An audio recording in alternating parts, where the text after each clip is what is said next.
გამარჯობა, Reopen Mediis ეთერში გთავაზობთ ყოველ კვირეულ საინფორმაციო გამოშვებას. ჩვენი მთავარი მიზანია დროულად და სანდოდ მოგაწოდოთ ინფორმაცია სომხეთში და მის ირგვლივ მიმდინარე პროცესებზე, გაგაცნოთ რეგიონში განვითარებული ახალი მოვლენები და მათი მნიშვნელობა. ჩვენ მუშაობ სომხეთის რესპუბლიკისთვის, ხოლო ქართულენოვან აუდიტორიას ვაცდით სრულ ყოფილ სურათს მიმდინარე რეალობის შესახებ. მე ვარ ანა ტანდარიანი და დღეს ჩვენ ერთად გავაანალიზებთ ყველაზე მნიშვნელოვან საკითხებს. დღევანდელ გამოშვებაში კი იხილავთ. გლობალური დიპლომატიის ახალი რეალობა შეთანხმება ღაზის ომის დასრულებაზე. დასრულდება თუ არა ომი რეალურად, ტრამპის ოპტიმიზმი და ღაზის მძიმე რეალობა.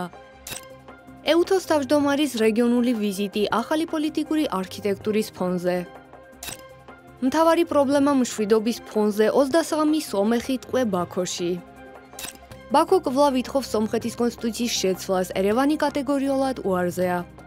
ეს და სხვა მნიშვნელოვანი სიახლეები Reopen Mediis ქართულენოვან YouTube არხზე ნახავთ. დარჩით ჩვენთან და აუცილებლად გამოიწერეთ ჩვენი არხი.